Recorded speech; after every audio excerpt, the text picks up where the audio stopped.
Good morning all student. आपण आजच्या व्हिडिओमध्ये MA थर्ड सेमचा विषय अभ्यासणार आहोत. आपल्या विषयाचे नाव आहे राजने आणि परराष्ट्र धोरण, डिप्लोमॅसी अँड फॉरगिव्हन पॉलिसी.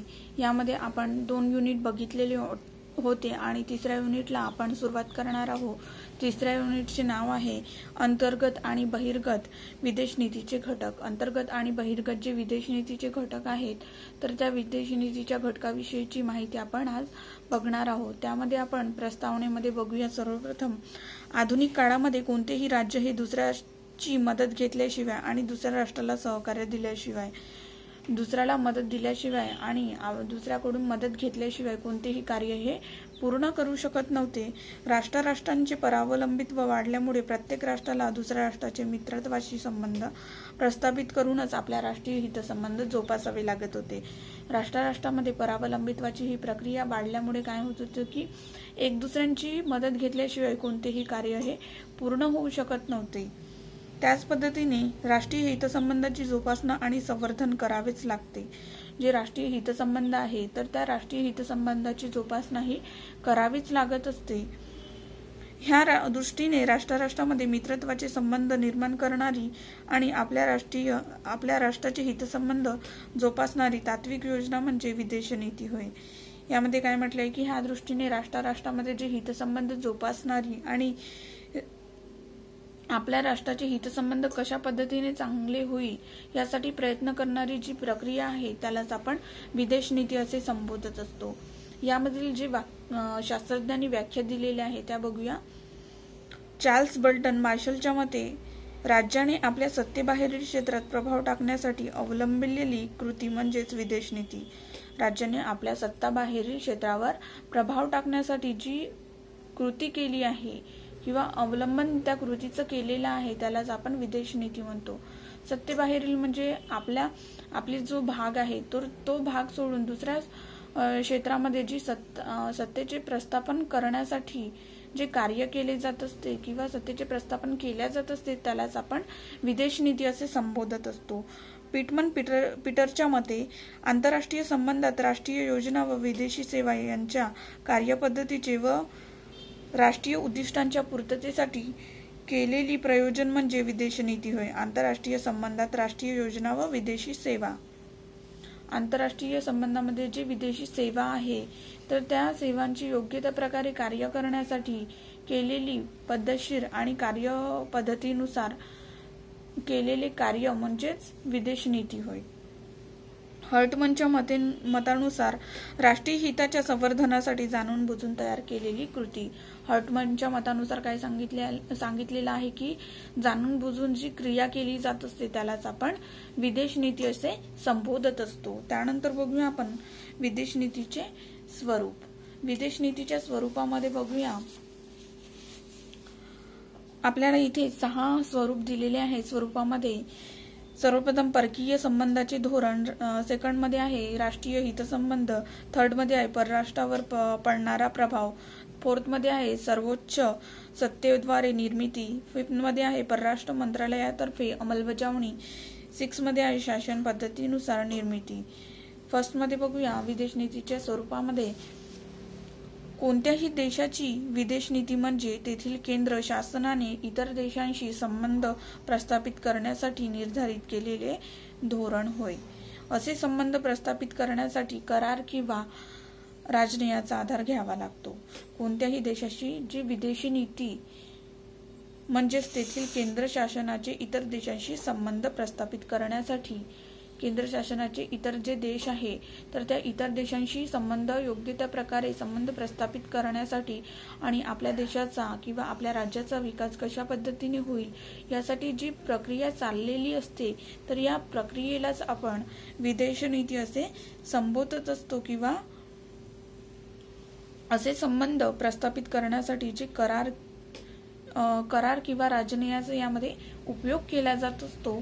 सेकंड नंबर मध्ये आहे राष्ट्रीय हितसंबंध. विदेश नीतीचा मुख्य उद्देश आपले राष्ट्रीय हितसंबंध सुरक्षित ठेवणे आणि त्याचे संवर्धन करणे. विदेश नीतीचा जो मुख्य उद्देश असतो तर ते राष्ट्रीय हितसंबंध म्हणजे आपल्या राष्ट्राचे हितसंबंध कशा पद्धतीने चांगले ठेवता येईल आणि त्याचे संवर्धन करून ज्या राष्ट्रामध्ये ज्या काही योजना आखल्या जात असतात किंवा नियम आखले जात असतात त्यांचे पालन करून आपल्या राज्याचा किंवा राष्ट्राचा कशा पद्धतीने आपण विकास करू शकू यासाठी आपण प्रयत्न केले जात असतात. 3rd नंबरमध्ये आहे परराष्ट्रावर पडणारा प्रभाव. विदेश नीती म्हणजे त्या देशातील लोकांच्या राजकीय, राष्ट्रीय, सामाजिक, आर्थिक वगैरे आशा आकांक्षा परराष्ट्रावर पडलेला प्रभाव होय. परराष्ट्रावर पडणारा जो प्रभाव आहे तर त्यामध्ये कोणते कोणते प्रभाव आहे बघूया. राष्ट्रीय, सामाजिक आणि आर्थिक. राष्ट्रीय असो, सामाजिक असो, राष्ट्रातील जो प्रभाव आहे तो तर पडतच असतो. त्यानुसार जे सामाजिक कार्य आहे त्यांचाही प्रभाव या राष्ट्रीय किंवा विदेश नीतीवर पडत असतो आणि आर्थिक जे काही कार्य असतात किंवा आर्थिक जे काही आपले व्यापार औद्योगिक जे कार्य असतात त्यांचाही परिणाम या विदेश नीतीवर पडत असलेला दिसून येतो.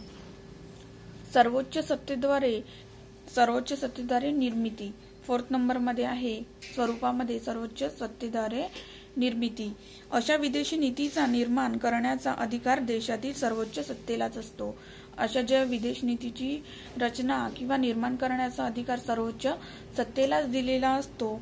उदाहरण द्यावयाचे झाल्यास भारताची विदेश नीती ठरविण्याचा अधिकार भारताच्या केंद्र सरकारलाच आहे. भारताची जी विदेश नीती ठरविण्याचा अधिकार केंद्र सरकारलाच दिलेला आहे. म्हणजे सर्वोच्च स्थानी जी सरकार आहे तर त्यालाच हा विदेश नीतीचा अधिकार देण्यात आलेला आहे.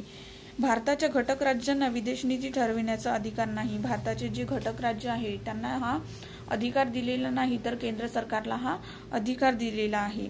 अशा प्रकारे विदेश नीती ही देशातील सर्वोच्च सत्ताच निर्माण करीत असते. अशा प्रकारे जी विदेश नीती आहे तर ती सर्वोच्च सरकार निर्माण करण्याचा प्रयत्न करून जी काही कार्य आहे तर ते पूर्ण करण्याचा प्रयत्न करीत असते. त्यानंतर आहे 5th नंबरमध्ये परराष्ट्र मंत्रालयातर्फेच अंमलबजावणी. परराष्ट्र धोरणाची अंमलबजावणी परराष्ट्र मंत्रालयातर्फे. परराष्ट्राची धोरणाची जी अंमलबजावणी आहे तर ती परराष्ट्र मंत्रालयातर्फे आणि विदेश सेवेतर्फे केली जात असते. जी विदेश सेवा आहे तर त्या विदेश सेवेतर्फे ही परराष्ट्र धोरणाची अंमलबजावणी ही करण्यात येते. परराष्ट्र मंत्रालयातर्फे विविध पदाधिकारी, सचिव व मंत्री असतात. परराष्ट्र मंत्रालयामध्ये सचिव मंत्र्यांचा समावेश असतो आणि या सचिव मंत्र्यातर्फे व्यवस्थापन केले जाते, नियोजन केले जाते आणि कार्याची ही अंमलबजावणी केली जात असते. या व्यक्तीमार्फत परराष्ट्र धोरणाची अंमलबजावणी करून कार्यपद्धती अंमलात आणली जात असते. त्यानंतर बघूया 6 नंबरमध्ये शासन पद्धतीनुसार निर्मिती. जी शासन पद्धती आहे प्रत्येक देशाची शासन पद्धती ही वेगवेगळी असते तर त्या शासन पद्धतीनुसार सुद्धा निर्मिती ही विदेश नीतीची केली जात असते. संसदीय शासन पद्धतीमध्ये विदेश नीतीची निर्मिती मंत्रिमंडळाच्या बैठकीत पंतप्रधान करीत असतो. संसदीय शासन पद्धतीमध्ये काय केली जाते की विदेश नीतीची निर्मिती मंत्रिमंडळातर्फे केली जात असते आणि पंतप्रधानाच्या हातून ही निर्मिती होत असते. परंतु त्या धोरणाला विदेश नीतीची निर्मिती मंत्रिमंडळाच्या बैठकीत पंतप्रधान करीत असतो. परंतु त्या धोरणाला लोकनियुक्त सभागृहाची संमती मिळाल्याशिवाय त्यांची अंमलबजावणी होत नाही. परंतु या धोरणाला जे लोकनियुक्त सभागृह आहे तर त्या लोकनियुक्त सभागृहाच्या संमतीशिवाय या धोरणाची किंवा विदेश नीतीची अंमलबजावणी होऊ शकत नाही. अध्यक्षीय शासनामध्ये राष्ट्राध्यक्ष विदेश नीती निर्धारित करतो. अध्यक्षीय जी शासन पद्धती आहे तर त्या अध्यक्षीय शासन पद्धतीमध्ये राष्ट्राध्यक्ष विदेश नीती निर्धारित करीत असतो. जो राष्ट्राध्यक्ष असतो तर तो राष्ट्राध्यक्ष ही निर्मिती करीत असतो. परंतु त्या विदेश नीतीला सिनेटची संमती आवश्यक असते. परंतु ही जी विदेश नीती आहे तर त्याला सिनेटची आवश्यकता असते. परंतु आपल्या संसदीय शासन पद्धतीमध्ये आपले जे लोकनियुक्त सभागृह आहे तर या लोकनियुक्त सभागृहाची संमती ही आवश्यक असते आणि मंत्रिमंडळाच्या बैठकीमध्ये पंतप्रधानाच्या संमतीशिवाय हे धोरण निश्चित केले जाऊ शकत नाही. अशा पद्धतीने आपण आज जी विदेश नीती आहे तर त्या विदेश नीतीचे 6 स्वरूप बघितलेले आहे. थँक्यू.